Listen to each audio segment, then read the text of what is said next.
I think the brain is limited, but the mind is not. Yeah. And so that's just another layer of the conversation, brain versus mind. Just at a high level, that is just one of the many ways that meditation allows you to access that internal system, change yourself on a literal brainwave state, not only energetic in terms of your brain waves, but that is also a physical aspect as well. But it also changes physical structures in your brain. So you literally start to change, to your point of every 7 years, your trillions of brain cells and body cells will transform. So you literally can become someone new. And so again, it's like you gotta crawl before you can walk, you gotta walk before you can run, you gotta run before you can sprint, and so on and so forth. So it's like, just get your hands dirty, let it be bad, anticipate you'll be judged. It's just welcome to entrepreneurship and also being human. Exactly. You can do all the right things and you're still gonna piss somebody off. So I mean, whatever.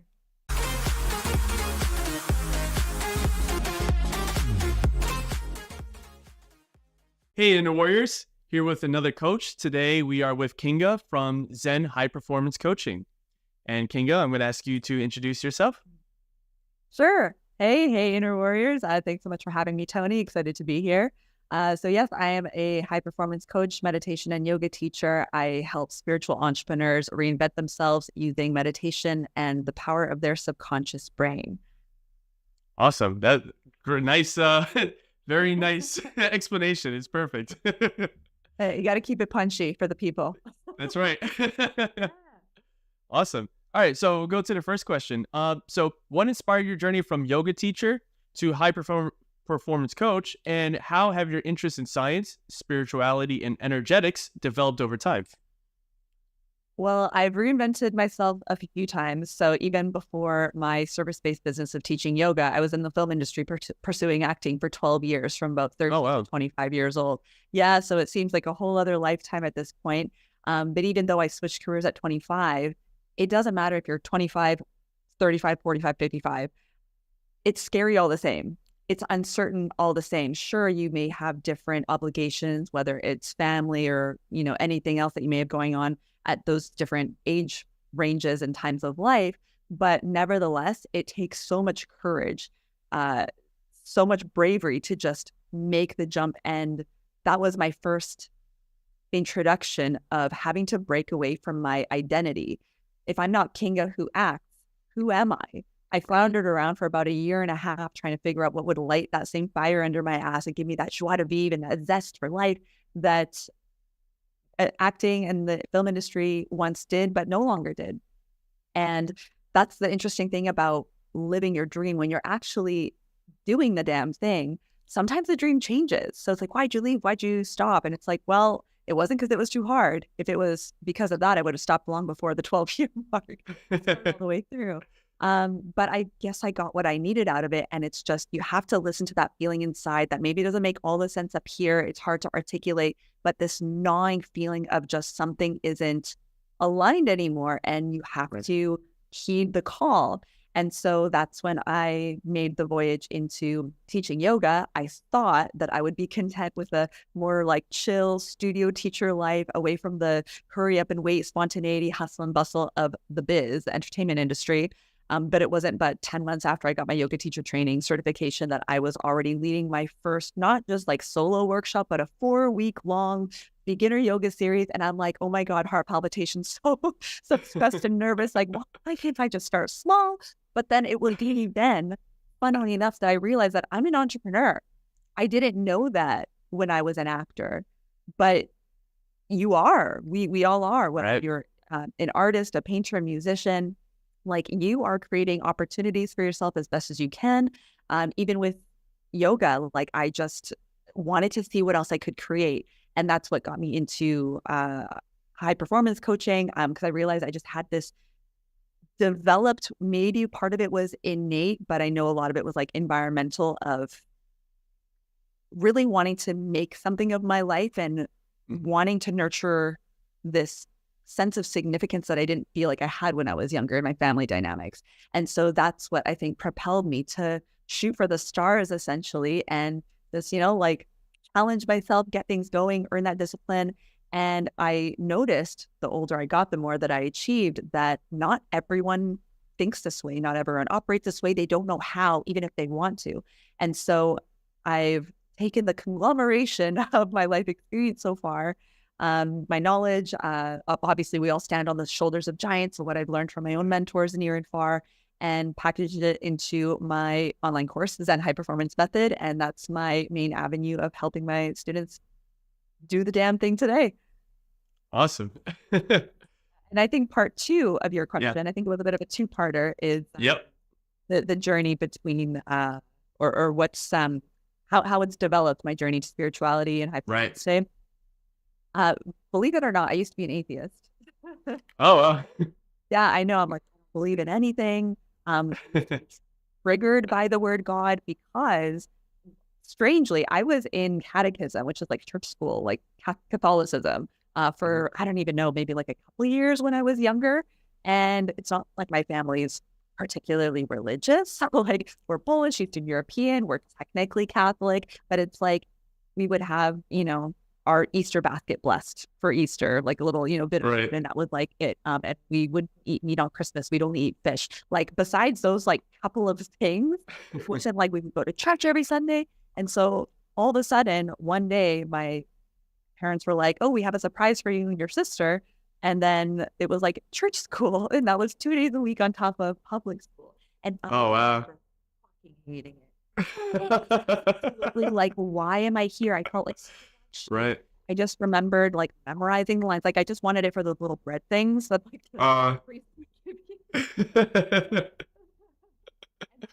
like your communion, you got to wear this like, big fluffy white, dress, and then you got to have your little like graduation ceremony, and then that was it. What my husband did it, and then I'm like, what was that? What just?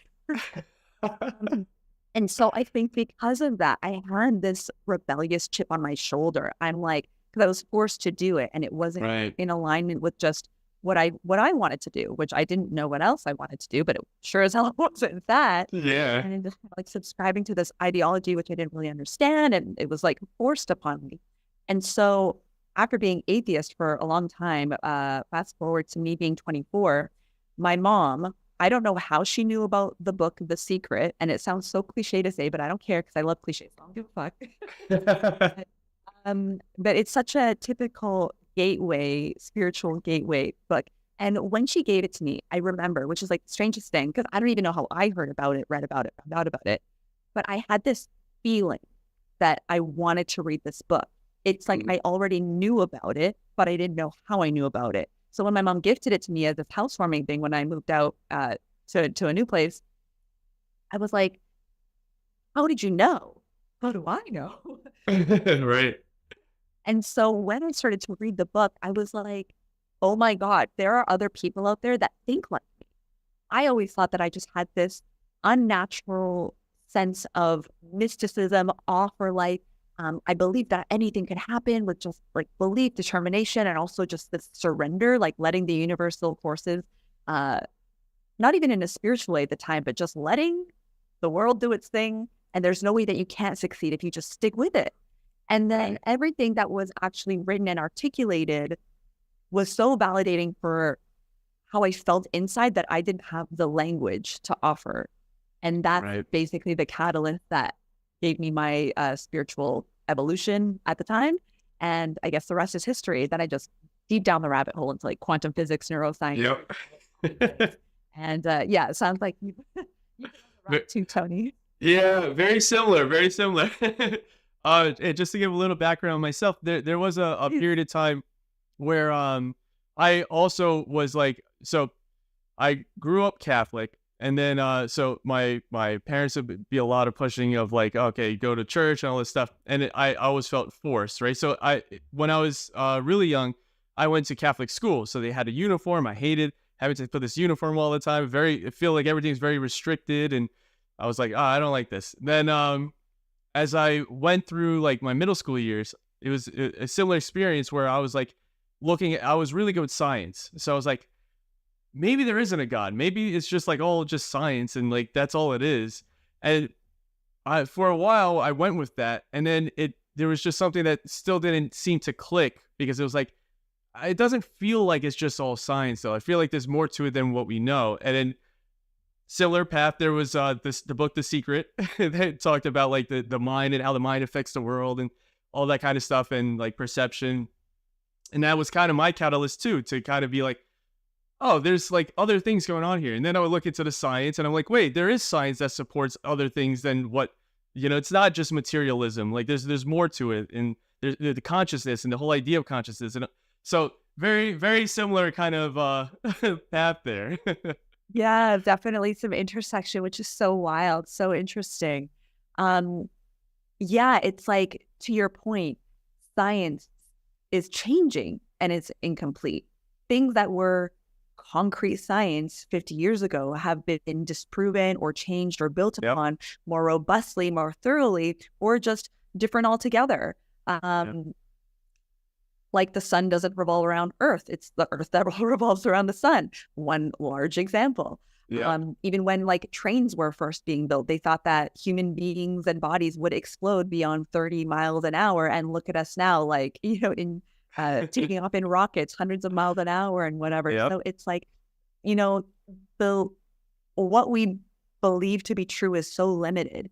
Even all the stuff that we've proven, who knows what's going to change or go deeper on. And we are a specimen, a species that loves to have a tiny, tiny little bowed box on everything, to have it accurate, to have it labeled, to have it be understood. We don't like uncertainty, even though we crave uncertainty. We want to be sure of things. We also want spontaneity and this and that, because otherwise it gets too boring, or it gets too predictable, or it gets too scary and uncertain. So it's like we're always doing the dance between things. And most people find it difficult to do the dance and entertain and contemplate the phenomena of the universe, because it's so vast and it's so unknowable on such a grand scale. Like, what is eternity? Where do the edges of space end? It's undefinable. And to just be able to exist in the isness and the unknown, but that's also where new possibilities for our life lie. And so if you're not content with what is now, that's okay. It's just information. But I help people cross the threshold, because I've had to cross it many times and so continue to do so, from who we're being now into that scary unknown, but the exciting unknown, and reframe that perspective and just see what else is out there. Because, you only get one life as far as we know, and I just want to make the most of it. And so far, it's been such a trip, such a ride. It's exciting. It's pretty wild. Definitely. So how can tapping into concepts like energetics and manifestation help people level up their real life abilities and achievements, like their careers, relationships, or hobbies? Well, really, beyond being concepts, they're states of being. Everything is vibrating, waving, oscillating on a frequency. And we emit our own electromagnetic field. Naturally, you can call it, say, an aura, but it is measurable scientifically, for my nerds out there. And so it's not just this like ethereal idea that we're trying to like hang onto and just give a name. Like, it's actually a thing that exists.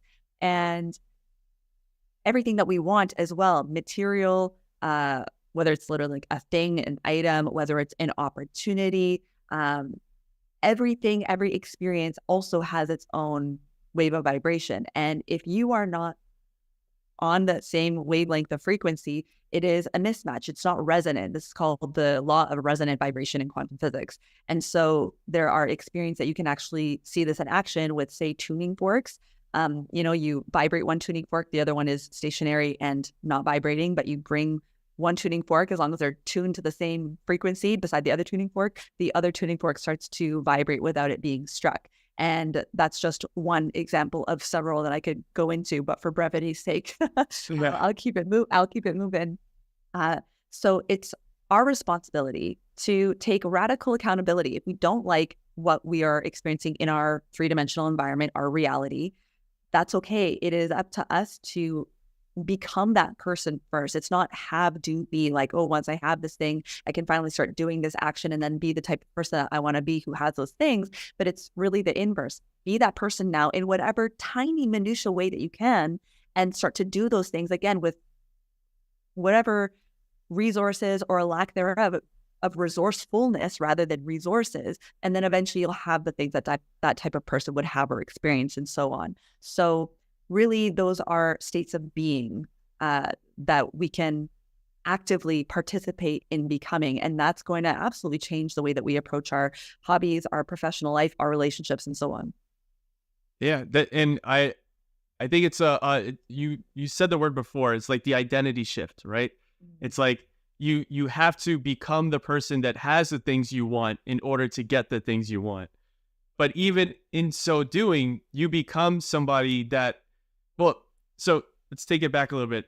Every 7 years, biologically, we're a completely different person. All our cells have died and changed, and they're new cells. So if you were to say my identity is this body, that's not true, because in 7 years, it'll be a completely different body, even if it looks the same.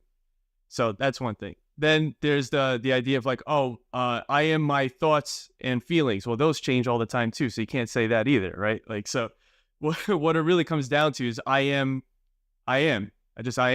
Yeah. Right. Yeah. And it's only when we put on that new identity that we in order to get to the goals that we want to achieve, we have to put on a new identity. So first, I always think of it as like you layer yourself back and realize that you are that you are. And then only once you get to that point, can you put on like that shell of the new identity you need to be in order to get to the place you're trying to get to. Like, at least that's the way I think of it. But yeah. And yeah, but just because we have a thought doesn't mean that it's true. And right. yoga, my training and practice on both sides, teaching and participating as a student, because always a humble student first and always learning, even from my students that I work with. Like, we all associate with our thoughts initially because we don't know anything different, right? Like, I am who I am. I am Kinga. I think the way that I do. I am the way that I am. Why should I change? But like, are you satisfied really with the person that you are, with the reflection, the mirror that your relationships are showing up to you, with what you've been able to achieve, with your alignment or not of doing the things that you say you're going to do, right? How much congruency is there? And so it all comes down to our identity, which is the lower level of beliefs. We all think that it starts with beliefs. I have to change my beliefs, this and that, but you believe what your core identity is mapped out for you.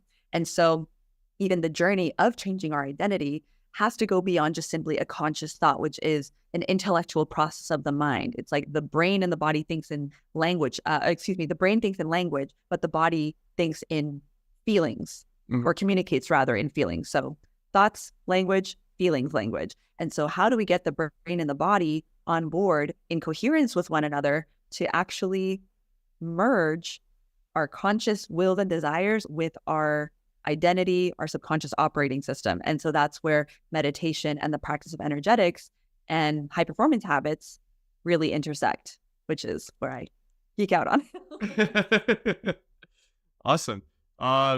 So what movies, shows, or books have influenced your perspective on topics like manifestation or performance enhancement? So many. My faves, definitely books or lectures, I would say, more so than like movies or shows. One show that's not like a scripted show, it's a docuseries, would be Dr. Joe Dispenza's series on Gaia, which is like a online spiritual show network of sorts. And so his series is called Rewired. If you haven't seen it, I would highly, highly recommend. It's so cool. He does touch on what he talks about in that series in his book, Becoming Supernatural. That book has also impacted my life deeply, greatly. Yeah. I've read that one, I need to take it again, because there's just, it's crazy. It's wild. High Performance Habits by Brennan Burchard, Psycho-Cybernetics by Maxwell Maltz. Oh gosh, certainly there's more. I'll leave it with those as like the tops, but I mean, I could keep going. Yeah. I think, I mean, the learning never ends. And sometimes it's even just one golden nugget that you'll take away that just shifts so much for you. So, as they say, leaders are readers, and there's so much to digest. So I have so many unread books on my bookshelf still that I'm just, oh, The Secret, of course, The Secret. Well, yeah. Be honest now. Come on. It deserves a spot on the, Definitely. I can say one of the books that really changed my perspective was besides like The Secret or Becoming Supernatural, there was a book by Napoleon Hill called Outwitting the Devil, which was really good. That one, cool. it was I was in the library trying to find a book to read, and it was just there on the shelf, just facing outward. I'm like, Outwitting the Devil, like, what is that? So I take a look at it. It's by Napoleon Hill, and I've read his other book, Think and Grow Rich. And then so when I was reading it, I was like, it's such a fascinating concept of what he writes in the book. Basically, the general concept of the book is that he's talking to, quote unquote, the devil, which he says could also just be his subconscious thoughts. But the devil, the way it makes you like reach for goals and then drift away from the goals. So there's this drifting that happens that is why a lot of people don't reach the goals they set out to reach. And it's because of this concept of drifting, which is the big theme of the book is drifting, where there is, I'm trying to think of a better way to describe it, but it's basically you try something and you're like, oh, that didn't work. So you stop and you try something else. Shiny object syndrome, I guess, right? So really his concept of drifting is what we call nowadays shiny object syndrome, where you try something, you don't stick to it. So then you try something else, you don't stick to that either. And you just continue and you never get to the goal because you keep trying these other things. So I love it. Yeah. It's on my to read list. Never expanding, never ending. It's like you knock one off, 5 more have been added. Yeah. But maybe I'll bump that one up. That sounds very fascinating. Yeah, it's really, really good. How do you think exploring concepts from your niche like quantum physics or meditation could help others take their lives to that next level? Fundamentally, it comes down to understanding yourself. Who is it? Plato, I think, that said, know thyself, or maybe Socrates. Don't quote me on that. We'll have to go back to 400 AD or whatever it was. Ask them, or at least consult the Oracle of Google. But anyways, know thyself. It can feel so isolating. I've certainly felt it myself. I'm sure you have, being entrepreneurial and goal-oriented. It can feel so isolating when doubt creeps in and the things that you are trying aren't bearing the fruits of your labor yet, taking longer than you want them to or than you feel they should. And you see people all around you, whether it's in the same niche, different fields, seemingly succeeding. At least that's what seems to be portrayed. And you're like, what is missing here? What is the missing ingredient? What door am I not opening with? Like, where's the key? And how does one persevere? How does one continue to honor their authenticity? A word that's talked about so much. Be authentic, but legit, for real. Yeah. To truly breathe into your authenticity, breathe life into your dreams, and keep fucking going. Yeah. When your mind is sometimes screaming at you to stop, or you're drifting from one to the next. Sometimes you feel like you're on the cusp of making headway, progress, cracking the code, as it were, on your goals. And then all of a sudden it's just getting like further and further away from your grasp. And so understanding, and we are able to understand by learning and being curious, neuroscience, how the brain works, of which we all have one. There are, like, sure, we can all have different like qualities, traits, characteristics, ways that we think, but there are fundamentals that are the same. We have our, reptilian brain, we have our limbic brain, the emotional brain, we have our higher executive functioning, our through evolution, the prefrontal cortex that allows us to be human and not like a rat, so on, or like we're a primate, and so we have so much accessible to us, and it's plastic, meaning it's malleable. We can mold it, we can shape it, we can change it, we can reorganize our neural networks, the way that we think, behave, what we believe, our identity, through knowledge and then implementing that knowledge, most importantly. So it's just knowing that you're not stuck and limited to who you are being now. You can change. And the more you learn, the more that we all continue to learn, it gives you hope. It gives you trust in the process of having a growth mindset versus a fixed mindset.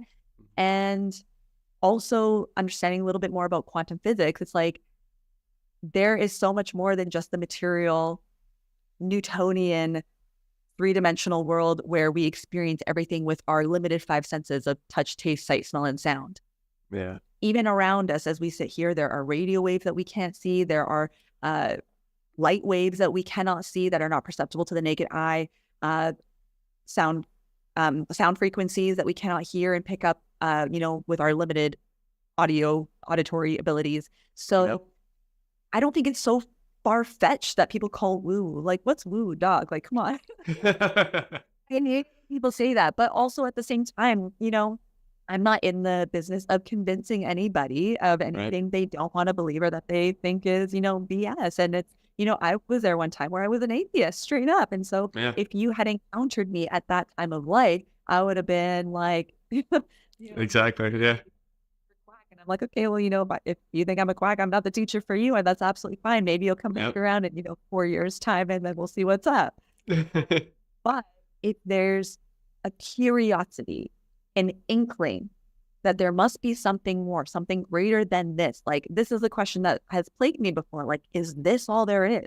Right. And the exciting thing is the answer is there's so much more to discover. And so anytime I find myself in the weeds, as human first, it happens to all of us. It's normal, natural, to be expected. It's just, I go back to my spiritual practices, my meditation, the science, and just what I've learned and what I continue to learn. And it grounds me into the knowingness of who I know that I am, or who I believe to be at this stage, at least, as I continue my own personal metamorphosis.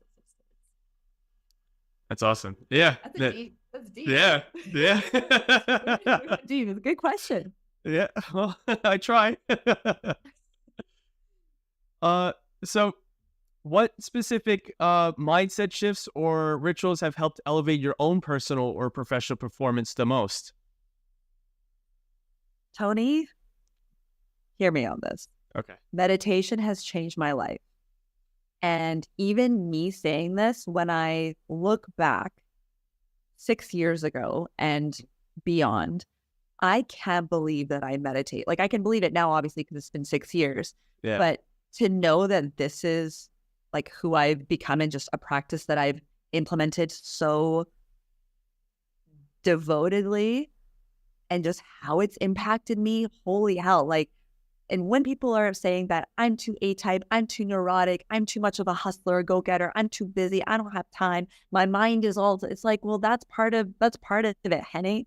Like, that's having to learn. And this is part of the journey of overcoming the mind, settling into the body. And it's the easiest, fastest, most efficient, most potent way to reprogram your subconscious automatic programming, shift your identity incrementally and sometimes largely. It feels like a warm hug for my brain. Gandhi has this quote, to paraphrase, something like, everyone should meditate for an hour a day. If you're really busy, you should meditate for 2. And so that's kind of the great irony, is that the people who insist that they can't, like, need it the most.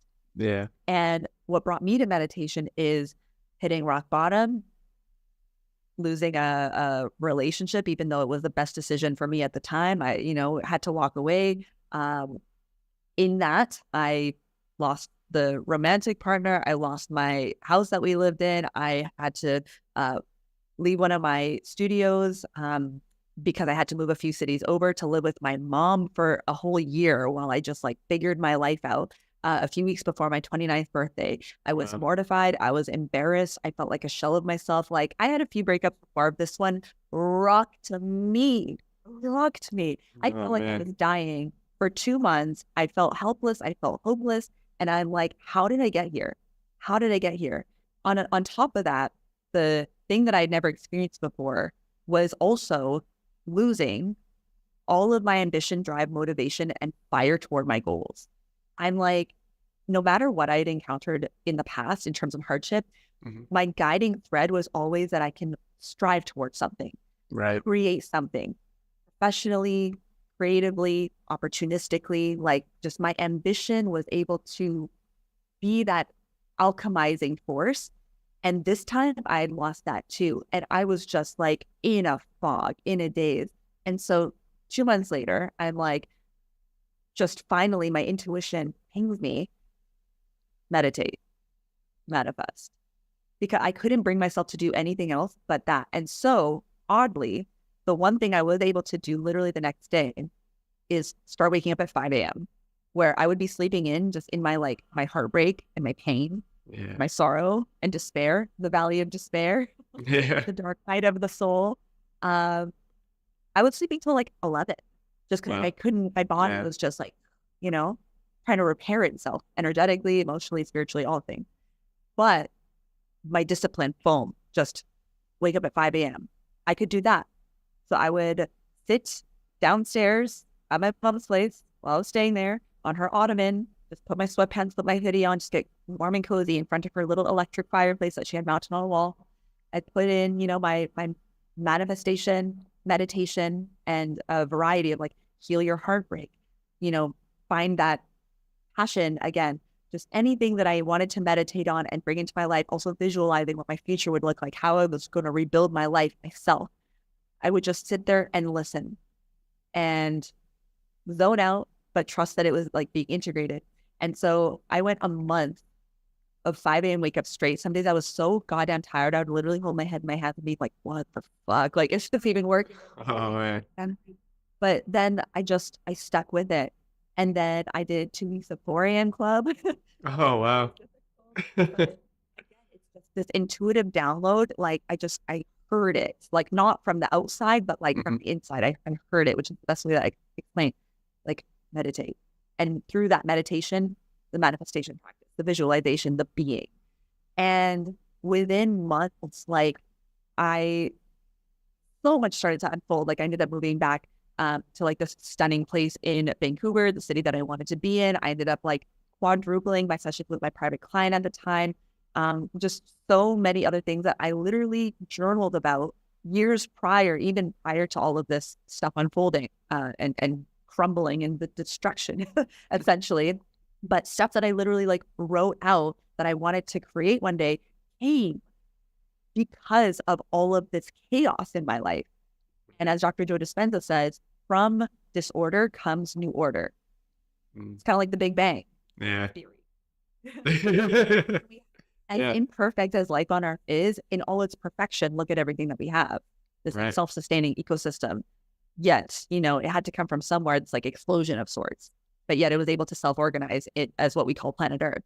And so I remind myself of that. From all chaos and disorder comes new organization and new order. And it's always proven to be the case. So even whenever I'm going through the shitty trenches and it's just things are everywhere, I'm like, new order, baby. Let's go. New order. It takes some time. But again, it comes from experience and also having just guides, mentors, good people in your corner who can just, keep you grounded along the way. Yeah, and I think I can't remember your initial question, but I hope I answered it. Oh, that's fine. It was great. It was a great answer regardless. Yeah. No, but I think it's interesting because if you think about, like, we all have these paradigms and sometimes we need a breakdown in order to have that paradigm shift. So I think that's a perfect example of what you're saying, whereas like you need to break it down before you can build something new out of it. Yes, your question was, how does meditation and manifestation support your... Yes, gotcha. See, it's always in there somewhere. Yep. But through creating myself and rebuilding my life, I was able to really put together the new pieces and say farewell to, the shell of me who was once, doing her thing. But then that's the thing. When you have a blank canvas, you can create anything. It's scary because sometimes you're like, oh, wow, what's next? But you get to choose you get to choose. I got to choose. Whoever's listening, like, you get to choose. And that is so empowering. Yep. Yeah. So my question is, like, what are you going to create? That's awesome. Yeah. Yeah.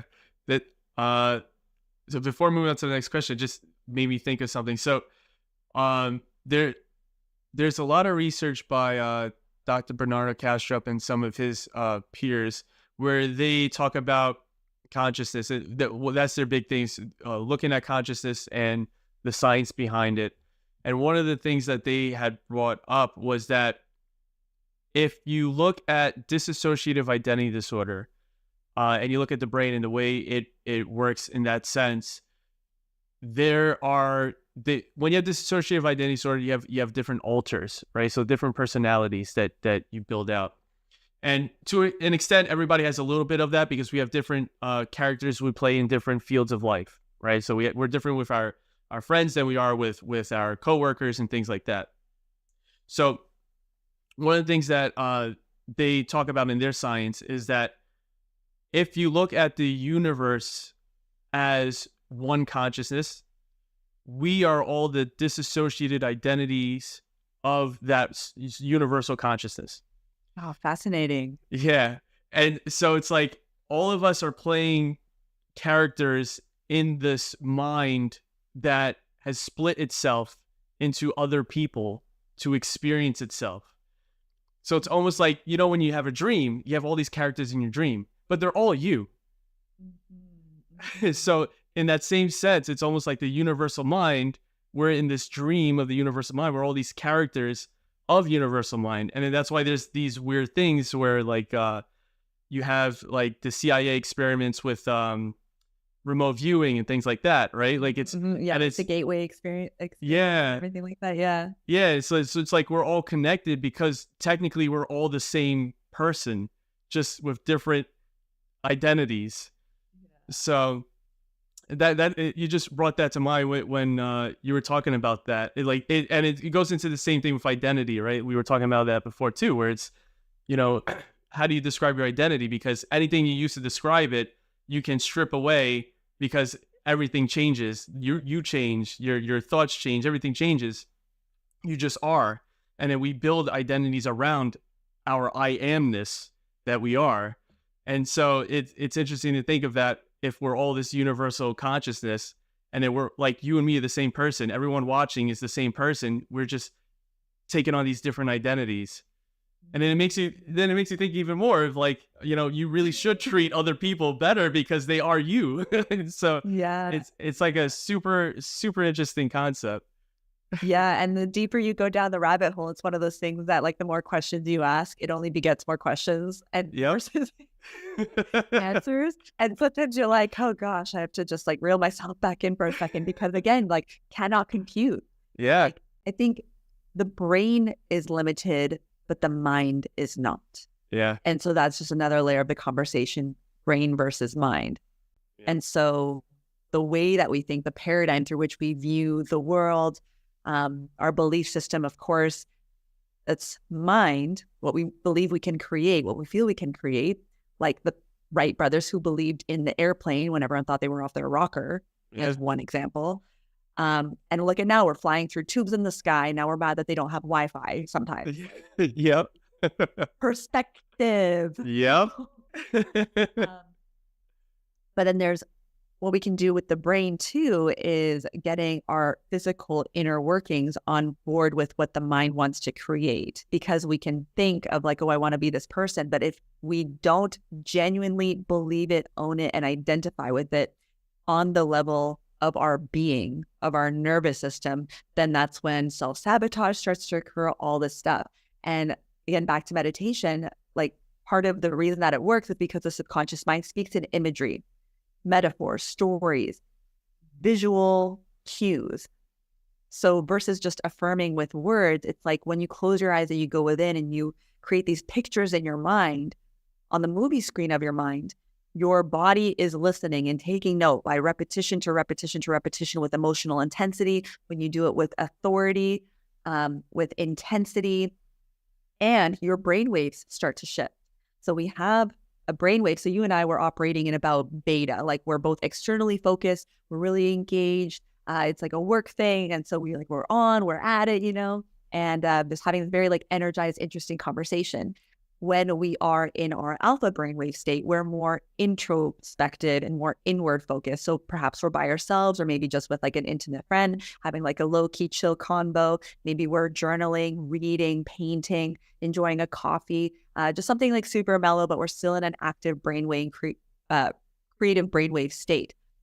When we dip into theta, that's when things get really interesting. And so that is our suggestible brainwave state, where we can start to implant new ideas, new information, new ways of being, hint, new identity. Yeah.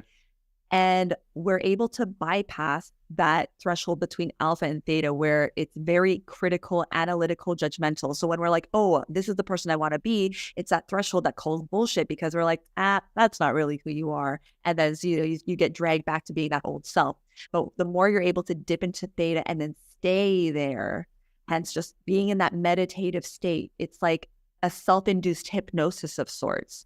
Which is really cool. It's like this trance, like dreamy state, but again, it's suggestible. So you're more agreeable and you're more effortlessly able to accept these new ideas that you're suggesting to it via meditation without calling BS and just throwing it into the trash. And you're actually able to start to integrate it. And then delta is the slowest brainwave state that's associated also with very deep meditation, but also very deep restorative or regenerative sleep. But the cool thing is we also have the most rare brainwave, which is gamma. So it's the fastest frequency, higher than beta, but expert meditators have been studied, or advanced experienced meditators. So they've done studies on, monks in the Himalayas. So like people that really live that way of life, but also even modern day I keep wanting to say experimental, experienced, I suppose meditative meditation can also be experimental. Well, life is one huge experiment. So maybe it's coming out for a reason. Experienced experimental meditators, they, even when they're outside of meditation, have the highest just natural levels of gamma brain waves, where the average person has little to none or very infrequent. But especially if you are in meditation, that increases your level of gamma brain waves, which is associated with increased creativity, problem-solving capabilities. It brings your left and right hemispheres of your brain into better synchronization, better optimization. And so even just saying that, I'm sure you can imagine all the ways that anyone's life could be improved just by, having your brainwave be in sync and working the way you freaking want it to.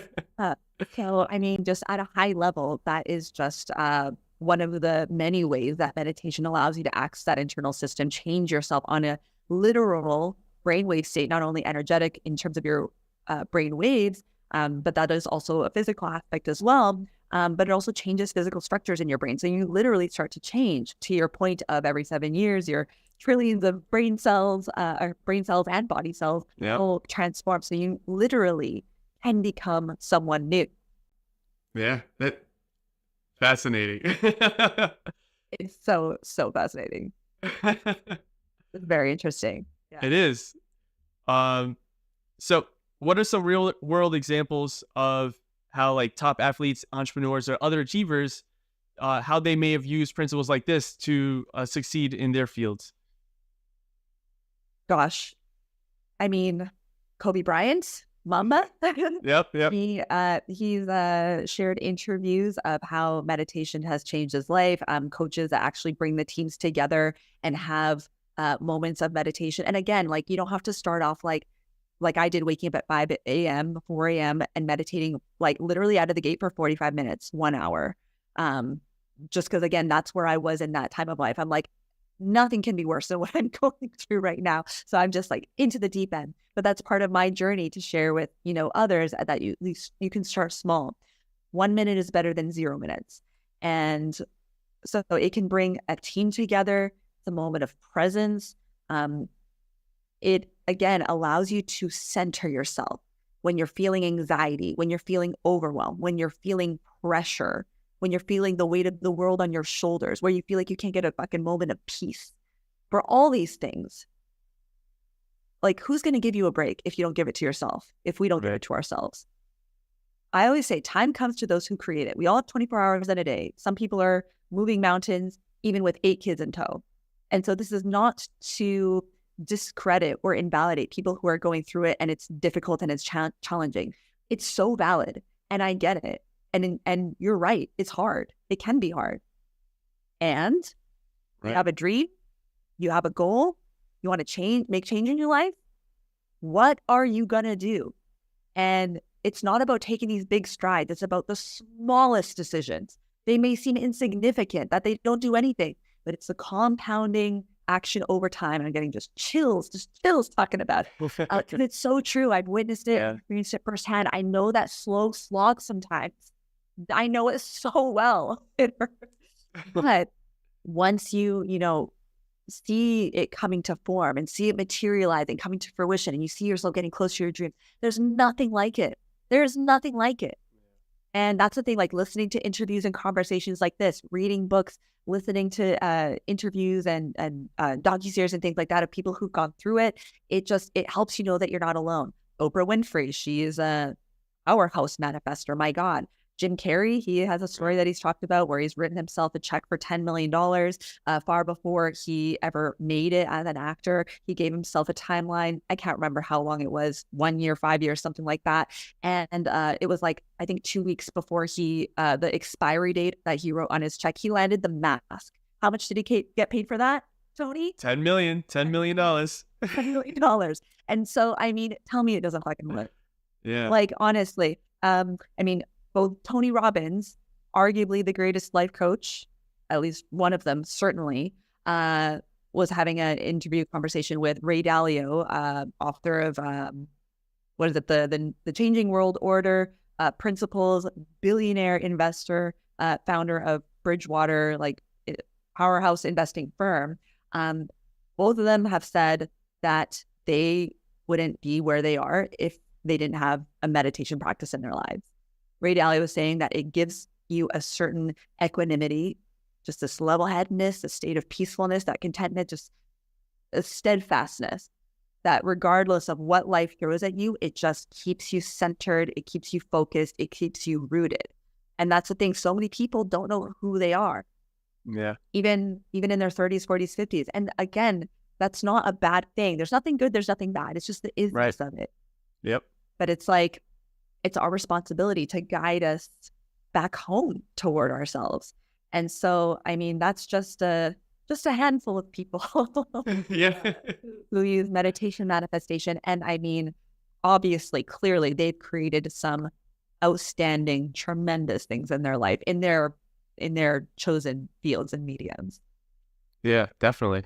It makes a big difference, definitely. So how can understanding topics like neuroplasticity help people mentally level up in their life? Yeah, it goes back to knowing that you can change. I know that when you're looking at your life and you're not appreciating what you see, like it's not it for you. I know that feeling of being stuck and stagnant and just not knowing to go left, to go right. You might be stuck with a couple options, a fork in the road. What do I do? Or you might think you have no options. Jim Rohn, entrepreneur, American businessman, he has a fantastic quote that makes me laugh. It's something like, "You're not a tree, you can move." And so it's like, it's so true. We seem stuck. We're never stuck. You got 2 feet and a heartbeat, like, let's keep it moving. And so there's always options, even when you feel like your back is up against a wall. Even if you are just, again, in Mariana's Trench, just as low as you can go, there will always be options. Even if you can't see them right now, they will come. And meditation, again, is one of those things that, so even physiologically, it stimulates this gland that's in our brain. It's like in the mid back of the head, kind of in between the throat area, called the pineal gland, this tiny little pine cone shaped gland. And it's covered in these calcium carbonate crystals, these rhombohedron shaped crystals. And when we breathe and practice some purposeful breath work, it flushes and acts as a pump our cerebral spinal fluid from the base of the spine all the way up the spinal cord flushes the brain out, stimulates these crystals on the pineal gland, goes back down. And so it acts as this pump with the inhales and exhales of your breath. And some muscle contraction to, again, just have that squeezing and pressing effect. And so that essentially stimulates your pineal gland to act as an antenna, sending and receiving, like a boomerang effect, clear signals back in kind and out into the quantum field. We're always interacting with the quantum field, sending signals out, receiving them back in. Whether you believe in manifestation or not, whether you think you're manifesting or not, like, you are creating your reality. We all are. It is.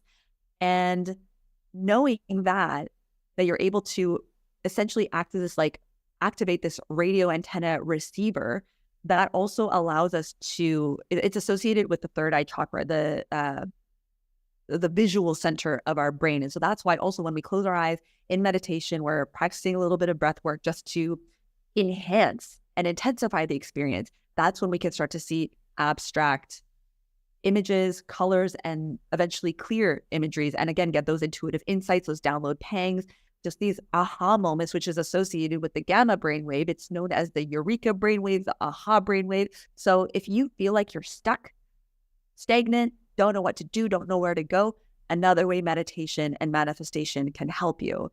It's like you will get those ideas from those creative centers of your brain. Like, your brain and your body and your subconscious body and mind and brain and internal system, it's all working in your higher benefit, in my higher benefit, for our greatest good. It's like we just got to tap into it, nurture it, and study, learn how it works so we know how to work with it. We're not just left at the whims of life thrashing us around, thinking that we have no options. So it's important. Yeah, definitely. And so two points I want to bring up too. So one is just a little perception shift in the tree one, and that quote about the tree, because even a tree moves, the roots grow on the ground, right? True. You don't see it happening, and then so you might think, oh, that tree's not moving, but it actually is moving. And I guess in a similar concept, even if you don't see things moving right away, that doesn't mean that the roots aren't already growing on the ground for the changes that will happen. So yes, 100%. And the roots produce the fruit. So the roots, exactly, you just reminded me this, it's like, obviously you can't see it underneath the ground, but that's like where the soil is being, like, bringing up the nourishment, all that stuff. And the roots produce the fruits. The fruits cannot come to ripen if the roots aren't strong and we're not watering the soil, tending to the soil, etc. And so if you want to change something visible on the external plane, you have to nurture the invisible, the internal plane. Yeah, definitely. And then the other point that I had was, when it comes to even if people didn't believe the frequencies in terms of meditation and all of that, still think of it in terms of we have a reticular activating system, right? Scientifically, we have a reticular activating system. And what that does is it helps us see things and filter out other things, right? So if you're doing these meditations and you're changing your identity and your perception, that perception will help the reticular activating system notice other opportunities you may not have noticed before. So even that, like, leads credence to the whole idea of manifestation, and in a more, like, physical sense, if you wanted to say, but it's still there. So even if you didn't want to believe, and like, you should try it out. If anybody who's watching and that doesn't believe in manifestation, just try it out and see what happens. But I'm sure when you see what happens, you'll see that there is credence to it in both the scientific sense and the conscious spiritual sense. So try it, right? But yeah, I think that even then there is the science behind that idea of manifestation, of the reticular activating system being a real scientific thing that we know exists, that filters, and the identity shift would help in that sense, in that it would help you filter out the things that are not related to your goals, but then filter in the things that you may not have noticed before, but are in alignment with your goal and your new identity. So 100%. Yes, and it's like, what you seek, you shall find. If you're looking for all the reasons something won't work, I mean, trust you'll find them. And if you, instead of wondering, what if negative XYZ, what if it works? What if it turns out better than you possibly could have ever even imagined, in spite of your visualization and your imagery and everything? What if it's even better? It's like, yes, artist snaps, let's go. And I mean, again, regardless of what people believe or not, it's like, again, facts are facts, science is science, exactly as you said. Emotions and frequencies are measurable. So we're not speaking in these fluffy terms. I know there's a lot of spiritual coaches, and no shade to them, but they're more like, you know, spiritual gods and goddesses and whatever in the sacred container of this, that, and the other. And that's not my personal jam, but I mean, you know, to each their own. And I think there is value in that avenue. If it speaks to you, like, go for it. But one of those things that's allowed me to really wrap my limited human mind around a lot of these more esoteric or perhaps hard to initially grasp concepts and ideas and practices is, again, immersing myself in them constantly, even if I don't understand, allowing myself to know that, okay, I don't fully understand this now, but let me experiment, try it, practice it, because I feel like I get the idea, just the general gist of it. And the more that I learn and continue to have these conversations, and the more that I teach, it seems to solidify itself more and more and more. And quite frankly, people can call bullshit all they want, but experience, firsthand experience, you cannot contest that. There are certain things that I can explain and certain things that I cannot.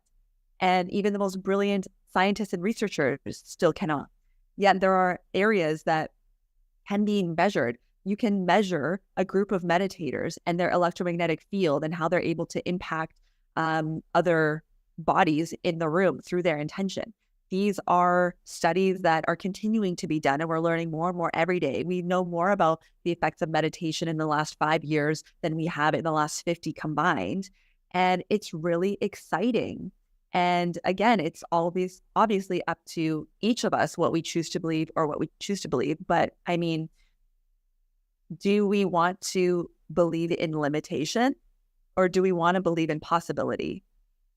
So it's not about convincing anybody. It's like, ultimately, each person has to go on their own journey to see what they can create. And I think it's so exciting, the possibilities that await and the things that have come into my life that I'm like, beyond just like people, ideas, let me rephrase this. Beyond just simply like ideas and intuitive downloads and stuff, other things can come into our path, being the reticular activating system and all of that, new people, connections, something you'll hear, like whether a passersby or someone on the train or radio or TV, something you read in a book. Also material assistance, opportunities, things will come out of the blue. You'll get a phone call from like an old employer that you haven't seen in like a year and a half or whatever, being like, hey, thought of you for this opportunity. That's happened to me. I'm like, the fuck? But like, again, that is the point, is that you won't know when or how it's going to come. All you have to focus on, and all you can focus on and control, is what you're doing and why you're doing it and how you go about it in terms of your own effort. But the timeline that it's going to come, and then how that's going to manifest on the external plane beyond your own control of how you're approaching it, that's beyond our control. And we have to let go of that. That's where the more spiritual aspect of everything comes into play, is because you have to surrender. You have to trust in faith, and not faith in the religious sense, but faith is the opposite of doubt, essentially. If you're doubting something, that means you do not have faith. So if you are surrendering and trusting and having faith, that means you are relinquishing the doubt that maybe trying to keep in, and just knowing that when it comes, because the universe doesn't wear a watch, that's why it's called divine timing, cosmic timing, it will come when it comes. And even though in our limited thinking mind, we want it now, it's not coming fast enough. Yes, patience is truly a virtue. And the funny thing is, and the very peculiar thing is, that when your manifestation does come to fruition, it will seem like it's so perfectly timed, which is the weirdest thing. Doesn't matter if you've been waiting years for it. It's only in hindsight that we're able to connect the dots and see with clarity the journey that we've been taken on with universal forces and intelligence and our own participation. But it's just bam, when it happens, you'll be like, now I see why I had to wait. Yeah. Yeah, it's like was it Steve Jobs that said things only make sense looking backwards? Like you can only connect the dots looking backwards. I think that, Truth. yeah, Big truth. exactly. Yeah. And also, if we knew how and when it was going to happen, it would have already happened, because if we knew that information and those details, it would be part of our known reality. Mhm. And so if you want something that's different than your known reality, you have to step to the unknown. Yep. And what's out here? Uncertainty, patience, trust. The when and the how is somewhere out here. And so we have to relinquish those things and just like stop trying to white knuckle everything and grasp and control and manipulate. It's like, again, just pour your heart into just one little incremental step at a time, and the rest will truly fall into place. I'm a firm believer that like there's no freaking way that you can continue on toward a goal and not achieve it to some capacity. I reminded myself this when I was like in my teens and early 20s, mid 20s, in acting. I'm like, there's no way that I could keep going on these auditions and taking these classes and meeting these people and networking and go to these events where I can't eventually book a role, and then the next one, a commercial, a thing in a show, a thing in the this, and it'll happen eventually. Yeah. And so it's like you'll either prove yourself wrong or you prove yourself right. It's a infamous Henry Ford quote: whether you think you can or you think you can't, you're right. You're right. Yep. And I'm like, all right, fine. Yeah. And I think part of that too is like the part of why that works, I think too, is that when you're doing something over and over again, you get better and better at it. But if you were to just stop at some point, then all that progress you made, like learning and getting better at something, you've just shifted onto the next thing. And then you got to start from the beginning again. But if you were to stick to something, then you'll continue to get better and better and better. And then that's why, yeah, you're more likely to succeed if you stick to something, because you continue to get better at it. But I think if you were to just stop and like, oh, let me try something else, that didn't work, then you've never let like the tree grow, right? You never let that tree grow to actually see the progress that you were making. Yeah, you got to wait to see the fruit. Yep. And just like a tree, you trust in the process. You plant the seed. It can take decades to grow, but you trust that the fruit will come, you know? And it's just like nature and its natural cycles and seasons. It shows us so many lessons year in, year out throughout our entire lifetime, just how to just trust the ebbs and the flows of the natural cycle of things. It's all cyclical. And yet humans, we are all tormented by our executive functioning. It's true. Don't I know it? Yeah. And that's also where meditation helps, just chill the frick out. Chill, Phil, y'all. Meditate. Exactly. What is one aspect of performing at a high level that surprises people the most when they start implementing it? That when you understand the habit installation protocol, which I got from the homie Robin Sharma, another American author, entrepreneur, love his books, author of the 5 a.m. Club. Ooh, add that to the reading list, the 5 a.m. Club. 5 a.m. That was a very pivotal book. One of my faves. I read that twice too. Chef's kiss. Awesome. He talks about the habit installation protocol, where the average length of time it takes to shift a habit, create a habit, or let go of an old one is an average of 66 days. Of course, depending on the intensity of the habit and what it is that you're actually wanting to stop doing or start doing, it could be as little as like a couple weeks. It could be as long as like, 200 and something days. I don't recall the exact number that was in the range, but the average is 66 days. Not this 21 days, 28 days nonsense. 3 weeks. It sounds good. 3 weeks. Yeah. It's like, that check. Yeah. It's a bad. And so it's 3 stages in this habit installation protocol. The first stage is habit destruction. It goes back to the disintegration, the chaos before, the disorder before new order. So whenever you're trying to start something new, it's going to be hard. It's going to feel unnatural, because we all have our neural networks that are accustomed and firing and wiring at all times to operate and execute in the way that we've already been operating and executing and living as, essentially. And so it's the same thing when you have one dominant hand and you're brushing your teeth. Try brushing your teeth with your opposite hand. It is awkward as hell. It's weird. You feel like a toddler. That's because you don't have neural networks assigned to have it feel natural and second nature.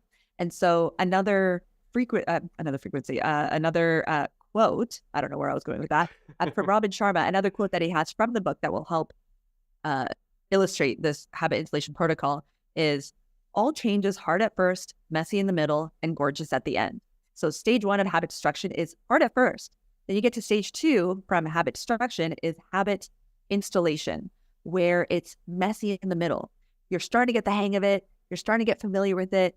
And still, there are moments where you're being pulled back as the old you, your old habits, your own temptations, your own old indulgences. But then you have the pull of the new you. And you're like, I know I can do it. I've been doing it. I'm wanting to fall off. I'm wanting to stop. But I'm being pulled by the vision of my future and my future self. And so that messy in the middle, stage 2, habit installation. And then phase 3 is habit integration, where as it says, it integrates into your being.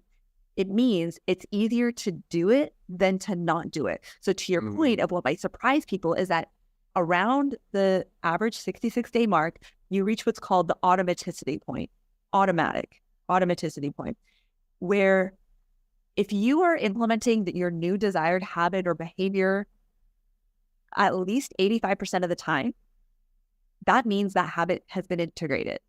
And so that's the gorgeous at the end part. All change is hard at first, messy in the middle, gorgeous at the end. Habit destruction, phase 1, habit installation, phase 2, habit integration, stage 3. That sweet, sweet automaticity point, you can be shocked that you can become a high performer and actually have it be easier to do the damn thing than to not do it. Have you experienced that, Tony, where you're like, man, I really got to either like write this email or make this content or connect with this person, and that gnawing at you is like of not yet having done the thing? You're like, man, I just got to do it. I just got to get it out of the way. I can be able to relax. I can't Netflix and chill or you crush this bag of chips or whatever I want to do, hit the gym or go outside for my walk. Like, I just got to knock this thing out of the park, like real quick one time. And then it's easier to do it than to not do it. Cause then that will have its own cascade of consequences that you have to deal with after, right? So whereas initially it may feel comfortable to not do the high performing task because you're like, oh, I can just put my like comfy sweats on, eat this bag of popcorn and just like put on a movie and call it a night. Like, ooh, this feels familiar. This feels comfortable. But once you reach that high performance stage, you still get to do all that, but you're actually making progress with your life and the shit that really matters to you. Right. It's not either or. It's a yes and. Yeah. Yeah. I was gonna say, like, it's interesting because sometimes, like, when I know there's a task that's like gnawing at me, I'll know that it's easier when I'm actually doing the task, and it's really that buildup in my head of like, I really gotta do this. So then sometimes I just gotta go, okay, I gotta shut that off. I'm just gonna do it, act without thinking. Because if you think, you start ruminating, and it makes the task seem way bigger than it really is. It's like what's the example where you have the shadow of a cat look like a lion, right? So you think it's a lion, but it's really just a little cat. But your thoughts of being like, oh man, I got to do this thing. You're going to do this thing. You're building it up to think like it's a lion, but it's really this little cat, and you just go and do it and you get it over with. And yeah. Brain is just wanting to preserve energy. That's all it is. We create these stories around how difficult it's going to be and how whatever, like we're already tired. It's just the brain wanting to preserve energy, keep you like in a rested state, basically, to just tackle the sort of daily necessities of going to work and this and that, taking care of the family and whatever else you might have to do. But really, it's, again, part of your earlier question of like the importance of and the benefit of learning about neuroplasticity, neuroscience, how the brain works, how the body works, how the mind works. And then you can be aware, consciously aware, to observe when these tricks of the mind essentially start to kick up their dust as it does for all of us. It still does it for me. I'm sure it does it for you. Yeah. I'm sure it does it to those who's listening, but it's part of being human. It's like you're never going to be rid of these things. You just get better at doing the dance with them. And so my trick, I love the do without thinking. Great. Just rip off the Band-Aid and just throw yourself in. Another trick I can add to that is I self-rebel. So I tell myself that like, fine, I'll do it. I'm going to do the shittiest job possible. I'm just going to be bad. Here, it doesn't even have to be good. I'm actually going to actively try to do a poor job at writing this email to my or whatever, this piece of content. And because I'm a high performer, it is in my nature. I can't do it bad, even if I try. And so, yeah, I'll start off whatever, just kind of like just consciousness stream of thoughts type thing. Like, don't try to over analyze it and just try to like edit as you write. Just write, let it be messy, and then like whatever, edit after. And so then you just kind of start to get a roll. It's like, okay, laptop's open, applications open, I'm typing, whatever. And then you get the aha and the idea and the this and the that. And again, when you meditate, those creative centers are always working even outside of meditation. Again, it goes back to those gamma brainwaves. Even experienced meditators outside of their meditation practice naturally have these enhanced, elevated creative capacities, and just these ideas start to flow. So like things just come, things will come. And again, it just becomes easier to do it than to not do it. And then eventually you just self-rebel and you're like, all right, I'm here. I know that I have to do a great job at this. And then you just prove yourself right, essentially. And so if your brain starts playing tricks on you, you just play some tricks on your brain. and then it works. And then it works. Wow. Yeah. So you have to find your own way. But again, it's like it just comes from being in the arena. You just gotta do something. Anything, even if it is bad. At least I made something bad. And that is also subjective. So who's to say? Exactly. Right? But again, it's just like you can't figure out how you work until you do it. Do something and do it poorly. This is the initiation, my friend. Yep. One comes out the womb, being like a marketing specialist, a copywriter, creative, like prodigy, whatever. It's like you got to do and take pride in the doing, not just in what is done. Yeah, just like when we're babies, we can't walk yet, right? Like we gotta learn to walk. But imagine we just stop trying to walk when we fall the first time. Like forget about it. Yeah. Your parents are like, they're not cut up for this. Yeah. They'll be 32 in a stroller. Yeah. Be a hard life. But yeah, and so again, it's like you gotta crawl before you can walk, you gotta walk before you can run, you gotta run before you can sprint, and so on and so forth. So it's like just get your hands dirty, let it be bad, anticipate you'll be judged. It's just welcome to entrepreneurship and also being human. Exactly. You can do all the right things and you're still gonna piss somebody off. So I mean, whatever. Yep. Everyone's all in their own subjective mindset, so. Yeah. So I mean, on top of everything else, just have a sense of humor. Hopefully, jeez. Oh yeah. If nothing else, and if nothing else, it gets us by. Yeah. What is your favorite way for people to continue their performance enhancement journey after learning from your course? For my lovely students and clients inside Zen High Performance Method, ultimately the baton is passed off to them. I mean, I'm always available and we still have our community, so I'm always there to support in next steps of the journey. But ultimately, the gift that I'm able to give them and really the gift that they give to themselves by going through the material and the curriculum and honoring their own transformation is that they leave from implementing throughout the program. And then, of course, after they're ready to move on to the next thing in their life, they have an ongoing Rolodex of tools at their disposal. So while they're going through the training that I've laid out for them to build some structure and know-how of what to do, when to do it, it's not like the highest performing people and disciplined people do the exact same 800 things in the same row all the time, every single day in, day out. It's just not sustainable. So you may have your own keystone habits that you do every day or a couple times a day or once every other day.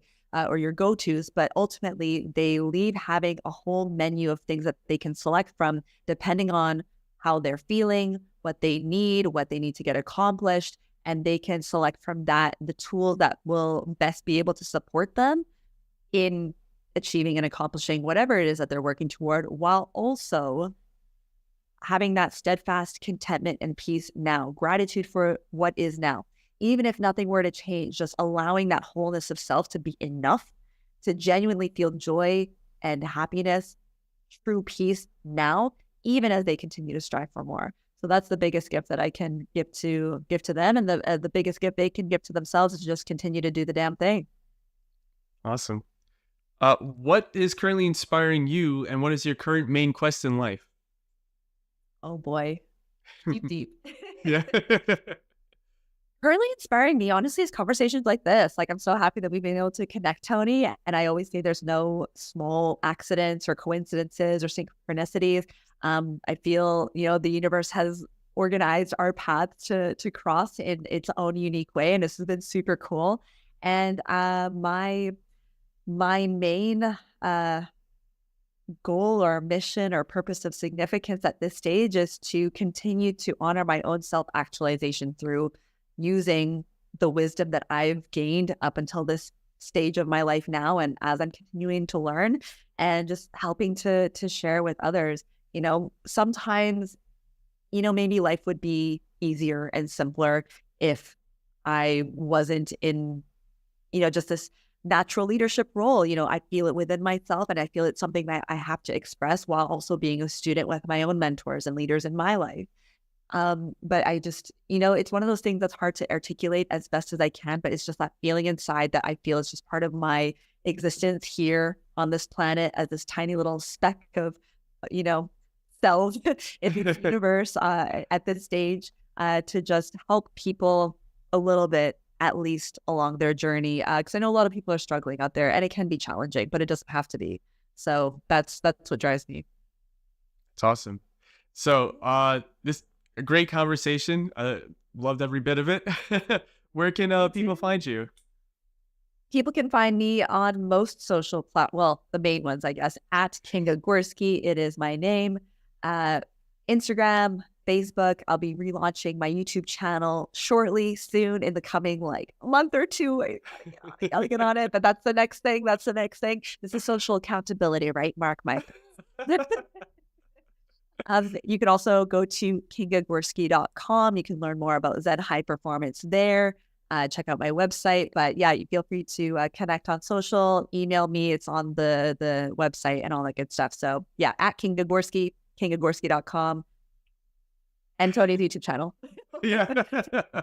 Yeah, links in the description, everybody.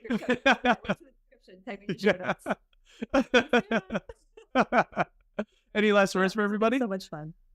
Oh, last words. Yeah. And I'm walking the plank now, blindfolded.